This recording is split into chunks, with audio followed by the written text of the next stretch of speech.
Ito na mga boss at na-symbol ko na siya. Nalagay ko na yung nut dito. So, ang next naman is ilalagay natin tong pork oil. So, ito hindi naman pork oil kasi aging.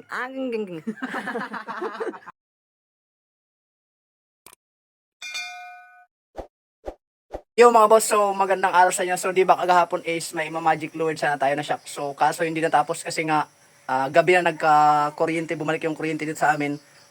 So, ngayon ko siya tutuloy ang mga magic lure. And ito, naka-ready na pala yung mga gamit. Ayan. So, ayan. Bale, kompleto na yan lahat. Ayan. So, ayan, mga magic lure ko lang to.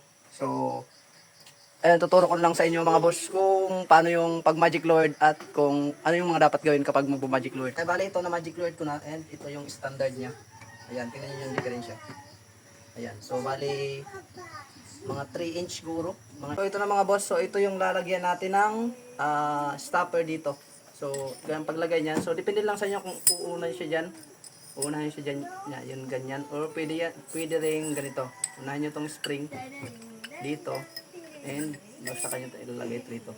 So, tingnan nyo lang kapag wala pa nito. Pag magmamagic wala pa nitong stopper. Ayan. So, yan yung standard na travel niya. Sobrang haba, di ba? So, kapag nilagyan natin ito, yun yung purpose ng pag-magic fluid. Tips ko lang is, kung ano yung haba ng stopper na ilalagay nyo dun, is ganun lang din yung ipuputol nyo na spring kahaba. So, ito, kailangan nyo din ito ng, ito, tuti na lang itong ginawa kasi magic fluid ito kailangan matigas. Ito, kailangan malapot na oil.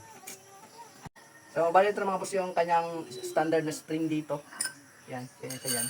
Ayan, so di ba sobrang haba? Kasi kung hindi natin puputulan yan, pwede mo naman hindi puputulan kaso kailangan ng malakas kasi hindi mo mailalagay diyan, sobrang tigas niyan. Paano mo mailalagay yung bolt dito? Ito. Paano mo mailalak yan diyan kapag ganyan ka? Kaya kailangan mong putulan in again. So ito papakita ko sa inyo. So kung anong haba nitong stopper na ilalagay niyo doon, so ganun din kahaba yung ipuputol niyo. Yan, susukat niyo lang diyan. Ayan, so ganyan. So bali dito, ito yung puputol natin dito. So, syempre, kailangan nyo rin ng grinder. Tapos, syempre, safety first. Kasi yung debris na tatalsik dyan, so baka tumama sa mata natin, pwedeng makabulag. So, ayun, kailangan ng safety first, syempre.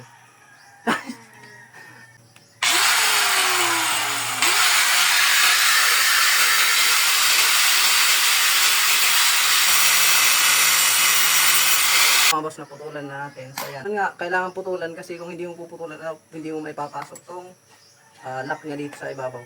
So, hindi mo may papasok kasi sobrang tigas ng spring. Ayan, so ganyan na yung itsura niya. So, sa ganyan, madali na natin may papasok yan kasi hindi na masyado matigas. Ayan, so, kabit ko lang to. So, may pakita ko lang sa inyo kapag naikabit ko na. Ito na mga boss at na-symbol ko na siya. Nalagay ko na yung nut dito. So, ang next naman is ilalagay natin tong pork oil. So ito hindi naman pork oil kasi paglagay naman ng pork oil mga boss. So ito kasi ayun nga. So ulit magic lord. Magic lord na to. So bali ang lalagay ko is at least 150 ml yung ilalagay ko na